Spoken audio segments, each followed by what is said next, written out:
Bienvenue sur Africa 24 dans cette nouvelle édition de l'Africa Tonight. Voici les titres de l'actualité. L'ancien président Jacob Zuma écarté des élections générales en Afrique du Sud. L'ex-chef d'État a été disqualifié par la Cour constitutionnelle ce lundi. Il est la tête de liste du nouveau parti d'opposition, Umkhonto we Sizwe. Les ultimes adieux de la Côte d'Ivoire à son ancien dirigeant Henri Konan Bédié. Les obsèques ont débuté le 19 mai dans sa résidence à Cocody. Il sera inhumé le 1er juin dans Apé-Pressou, son village natal. Et puis le 50e anniversaire de la BADEA, la Banque arabe pour le développement économique en Afrique. Pour l'occasion, une cérémonie était organisée le 19 mai en Arabie Saoudite. Les détails à suivre dans ce journal. Mais tout d'abord, l'installation au Togo de la nouvelle Assemblée nationale, une installation qui intervient près d'un mois après les législatives remportées par le parti au pouvoir, l'Union pour la République, qui avait obtenu 108 sièges sur 113. Cette nouvelle assemblée marque l'avènement de la 5e République, un nouveau système instauré après l'adoption de la nouvelle constitution. Le texte avait été adopté en seconde lecture le 19 avril dernier. Il fait basculer le régime présidentiel en un régime parlementaire, une nouvelle constitution vivement décriée par l'opposition et la société civile. En Afrique du Sud, l'ancien président Jacob Zuma voit ses ambitions électorales compromises. L'ex-chef d'État a été disqualifié des élections générales du 29 mai, une disqualification actée par la Cour constitutionnelle ce lundi. En cause, sa condamnation à 15 mois de prison pour outrage à la justice en 2021. Les explications de Pauline Mika. Exclu de la Cour constitutionnelle sud-africaine, Jacob Zuma ne participera pas aux élections générales du 29 mai 2024 en raison de son casier judiciaire, selon un communiqué publié lundi 20 mai 2024. En effet, l'ex-président a été condamné à 15 mois de prison pour avoir défié une ordonnance du tribunal de comparaître devant une commission d'enquête. Cette décision intervient après que Jacob Zuma ait dirigé le lancement officiel du manifeste de son parti Umkhonto we Sizwe le 18 mai 2024, faisant de nombreuses promesses sur l'éducation et l'emploi des jeunes. Cette décision ne change rien. Le visage du président Jacob Zuma est toujours sur les bulletins de vote. C'est ce que nous voulons réaliser et nous allons continuer de battre campagne pour atteindre la majorité. Et cela garantit notre position que nous comptons pour changer la Constitution.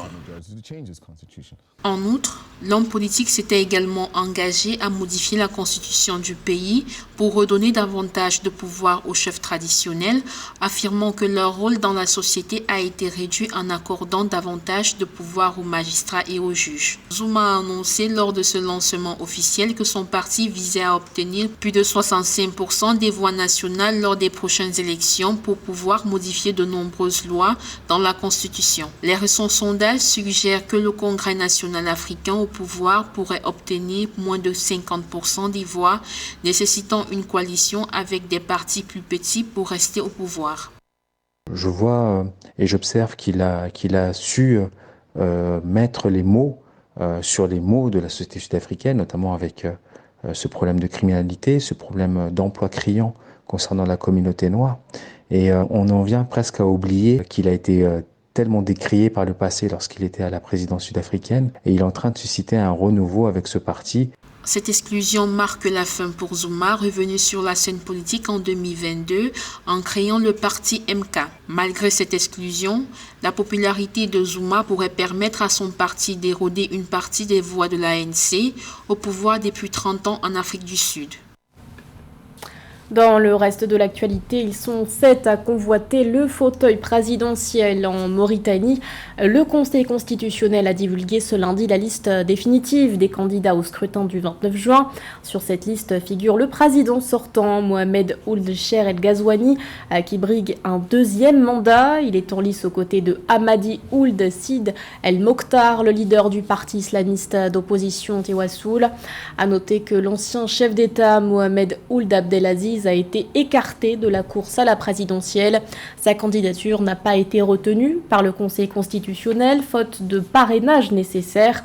L'ex-président, qui rappelons-le, avait été condamné en 2023 à 5 ans de prison ferme pour enrichissement illicite. 2 semaines d'hommage en l'honneur d'un ancien président en Côte d'Ivoire. Les obsèques de l'ex-dirigeant Henri Konan Bédié ont démarré le dimanche 19 mai. Première étape de ses funérailles, la présentation des condoléances à la famille s'est achevée ce mardi. Pour ses ultimes adieux, plusieurs personnalités politiques se sont rendues à sa résidence de Cocody, dont le Premier ministre Robert Begré-Mambé. La correspondance à Abidjan de Philippe Acquart. Les obsèques de l'ancien président ivoirien Henri Konan Bédié ont débuté le dimanche 19 mai 2024 avec la présentation des condoléances à sa résidence à Cocody, dans l'est d'Abidjan. Le Premier ministre Robert Begré-Mambé, à la tête d'une délégation, a apporté sa compassion à la famille biologique et politique du défunt. Les témoignages de sympathie et de respect ont influé, rappelant les contributions de Bédié à la paix et à la démocratie en Côte d'Ivoire. Nous sommes venus pour exprimer à la famille notre soutien et prendre notre part de deuil.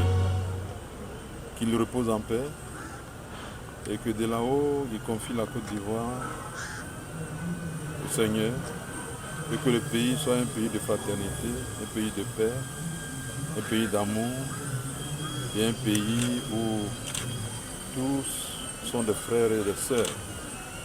Nous sommes venus au nom du gouvernement et au nom de son Excellence, Monsieur le Président Alassane Ouattara, pour l'exprimer à la famille.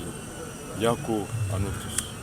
Cette journée de recueillement a également vu la visite d'Adama Bictogo, le président de l'Assemblée nationale, qui a manifesté son soutien à la famille. Il souligne également le dévouement de l'ancien président pour son pays. La présentation des condoléances se poursuit jusqu'au 21 mai 2024. Journée une fois de plus difficile. Nous sommes gagnés par l'émotion, mais comme vous le savez, le président Henri Konan Bédié a été pendant 13 ans président de l'Assemblée nationale. En venant ici ce soir, c'est l'Assemblée nationale dans toute sa diversité, mais c'est l'Assemblée nationale qui est venue donc présenter ses condoléances. Nous sommes venus témoigner à la famille toute notre compassion. Par ailleurs, un hommage national en l'honneur de feu Henri Konan Bédié est prévu le 24 mai 2024 au Palais de la Présidence de la République à Abidjan. Le transfert de la dépouille de l'ancien président du Parti démocratique de Côte d'Ivoire, PDCI, est prévu ce 26 mai à Daoukro avant son inhumation le 1er juin dans la stricte intimité familiale. Il est à rappeler que Henri Konan Bédié, décédé le 1er août 2023 à l'âge de 89 ans, a dirigé la Côte d'Ivoire de 1993 à 1999. 5 décennies de partenariat et de progrès, tel était le thème de la cérémonie d'anniversaire de la BADEA, la Banque arabe pour le développement économique en Afrique. L'institution a célébré le 19 mai son 50e anniversaire à Riyad. L'occasion pour leurs dirigeants de faire un point sur les projets accomplis. Fatma Nyong. La Banque arabe pour le développement économique en Afrique a célébré son 50e anniversaire à Riyad, en Arabie Saoudite, ce dimanche 19 mai 2024. Cet événement, placé sous le thème « 5 décennies de partenariat et de progrès », a honoré le rôle clé de la banque dans la promotion du développement économique à travers l'Afrique. Depuis sa création en 1974, la BADEA s'est engagée dans la promotion et le soutien de la coopération économique, financière et technique entre les nations arabes et africaines. La BADEA a joué un rôle essentiel dans le financement d'une multitude de projets de développement en offrant des prêts, des lignes de crédit et une assistance technique pour renforcer les capacités et l'efficacité dans divers secteurs de développement. En outre, nous avons activement encouragé la participation des capitaux arabes au développement de l'Afrique par le biais d'un soutien au commerce et à l'investissement. En avril 2022, la BADEA a connu une augmentation significative de son capital autorisé, passant de 4,2 milliards à 20 milliards de dollars américains. La structure a financé plus de 730 projets et fourni plus de 890 subventions d'assistance technique dans 44 pays d'Afrique subsaharienne. Toutefois, la BADEA travaille en étroite collaboration avec la Banque africaine de développement, première institution financière d'Afrique. Notre partenariat porte ses fruits en Afrique. Depuis notre dernier protocole d'accord signé en 2017, nous avons travaillé ensemble pour cofinancer des projets d'une valeur de 835 millions de dollars couvrant 9 projets dans 9 pays, avec 235 millions de dollars provenant de Badea et 600 millions de dollars provenant du groupe de la Banque africaine de développement. Selon la Banque africaine de développement, la croissance du PIB réel de l'Afrique passera de 3,1% en 2023 à 3,7% en 2024 et à 4,3% en 2025. Il est important de noter que malgré les contraintes diverses, plus de la moitié des économies africaines, soit 31 pays, enregistrent des taux de croissance du PIB réel plus élevés en 2023 qu'en 2022. La BADEA entend contribuer avec impact à l'amélioration des infrastructures dans chaque pays africain afin de renforcer le développement du continent. C'est une figure emblématique de la musique gospel en République démocratique du Congo. Mike Kalambai donnera ce 26 mai un concert à Paris. Il renouera avec son public français sur la scène du Zénith et il est avec nous pour en parler. Bonsoir Mike Kalambai. Bonsoir madame. Merci d'avoir accepté notre invitation. Quel est votre sentiment à quelques jours de ce concert? Tout le plaisir est pour nous. Merci beaucoup. C'est vraiment un sentiment de satisfaction dans le sens où je sens jour après jour combien le public parisien, particulièrement, je dirais européen même en général, n'arrête pas de nous promettre sa présence aux Zénith de Paris. Moi, je commence à me poser la question, faudra-t-il élargir encore un peu plus l'espace? Mais je crois que ça se passe très bien et moi-même, je me sens très bien dans ma peau par la grâce du Seigneur. Les choses évoluent bien, ça s'annonce vraiment glorieux. Ce concert sera l'occasion de présenter votre dernier album intitulé Dieu en toutes circonstances. Expliquez-nous un peu les prémices justement de cet album. Oui, c'est quand même un album qui a une portée assez particulière pour ma carrière et pour moi-même. Pourquoi? Parce que ça faisait quand même un bon bout de temps que je n'avais presque pas mis d'album sur le marché. Ça faisait beaucoup d'années comme ça, depuis le tout dernier qu'il avait précédé. Et là que je revenais avec celui-ci, après beaucoup de péripéties, les hauts et les bas, comme ça ne manque jamais dans toutes les carrières, voilà. Le Seigneur a fait grâce que cet album a été très bien accueilli, pas seulement par le public quinois, congolais, mais aussi pratiquement partout dans le monde. Et pour moi, c'est à la fois un concert, d'une part, nous présenterons l'album, Dieu en toutes circonstances, mais d'autre part, ce sera pour moi une manière de rendre grâce à Dieu. C'est vraiment pour moi un concert d'action de grâce, surtout que ça nous donne encore l'occasion de pouvoir communier comme ça avec tout ce grand public européen. Et ici, la diaspora en général, voilà, justement. Ah oui, hein, ça c'est encore un élément important, la diaspora, d'autre part, qui n'arrête pas de nous encourager. Elle aussi, à son tour, nous a promis vraiment, ils seront là très nombreux. Par la grâce de Dieu, ce sera vraiment une fête, comme ça, ensemble. Une fête où vous attendez aussi des invités? Oui, les invités, il y en a. Déjà, nous en avons annoncé quelques-uns. Et on doit se le dire que ça doit rester aussi quelque part quand même une surprise, sinon on ne peut pas tout divulguer, voilà. Alors, votre concert à Paris fait l'objet de plusieurs pétitions, notamment une lancée par votre ex-femme. Elle s'est récemment exprimée sur les réseaux sociaux pour appeler au boycott de votre concert. Elle vous accuse de violence conjugale. Que répondez-vous à ces accusations? Voilà, je pense, madame, ça c'est très bien déjà pour cette question. Ça nous permet de pouvoir apporter quand même quelques éclaircissements. Si je n'avais jamais réagi face à toutes ces accusations, ces fausses accusations, je souligne bien, c'est tout simplement par respect pour les enfants que nous avons. Ils seront en train de grandir, et là qu'ils sont en train de grandir, ils commencent à comprendre quand même beaucoup de choses, réaliser que tout ceci a commencé il y a quand même très longtemps. C'est aux États-Unis que ça a commencé, mais ça n'a pas empêché du tout la justice américaine de me donner les enfants. Je les ai de Dallas où on était pour les ramener à Kinshasa. Là, ils sont dans la période scolaire, donc allez-y comprendre quelque chose. Violent, je ne le suis pas. Je ne le suis pas. Ce sont des fausses accusations. Mais de toutes les façons, c'est une situation dont même déjà mon avocat ici en France a déjà saisi la chose. Je crois que dans les heures qui suivent, il se prononcera et on verra la suite. Mais dans l'entretemps, sincèrement, ça n'empêche pas du tout notre rencontre de ce dimanche, d'autant plus que c'est quand même attendu par le grand public. Vous n'avez pas eu vent pour l'heure d'une plainte à votre égard? Justement, Une plainte à mon égard? Non, sincèrement, on n'en a pas eu. Par contre, nous, avec notre avocat, nous avons déjà saisi les instances françaises. Nous avons porté plainte contre X et certaines autres personnes déjà qui se sont même déjà prononcées comme ça, qui n'ont pas eu jeu de cacher leur tête, quoi. Après le Zénith de Paris, vous vous produirez au fameux Stade des Martyrs, un stade avec une capacité d'accueil de 80 000 places. C'est un choix ambitieux. Qu'est-ce que cela représente pour votre carrière?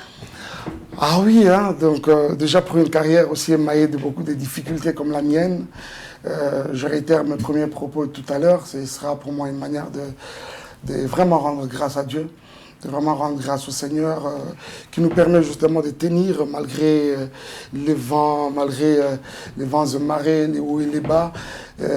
Ce sera fait à Kinshasa le 27 juillet de cette même année, donc 2 mois comme ça, juste après le Zénith de Paris. Nous reviendrons sur Kinshasa. Cher public de Kinshasa, soyez prêts. Déjà que vous êtes chaud, ça on peut le sentir jour après jour au travers de différentes voies. Nous revenons tout de suite après le Zénith à Kinshasa pour justement faire le Stade de Martyrs. Merci déjà pour vos encouragements qui nous parviennent. Que le Seigneur vous bénisse. Allez, à très bientôt. Et vous faites aussi partie du jury de Majabou Talent, une compétition musicale devenue très populaire en Afrique à tel point qu'elle s'est exportée en Europe. Comment est-ce que vous expliquez ce succès? Oui, tout simplement, c'est par la grâce du Seigneur. Majabou a commencé, c'était timidement comme... au départ, nous sommes une structure, un label de production et de promotion pour les jeunes artistes. Nous avons commencé cette aventure parce que les jeunes artistes, c'est vrai, il faut les dénicher déjà à la base. Vous voyez après quoi les propulser. Donc, pour nous, il était important qu'un concours musical soit mis sur pied, chose que nous avons commencé à Kinshasa avec la première édition.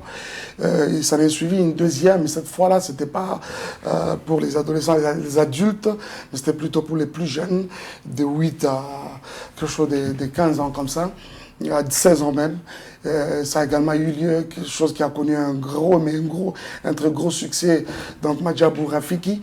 Et la deuxième édition, tout simplement, nous avons pensé venir en Europe, parce qu'on doit se le dire, nous avons beaucoup de jeunes, pas seulement de la diaspora congolaise, mais également de différentes nations, et nous en avons vu des preuves.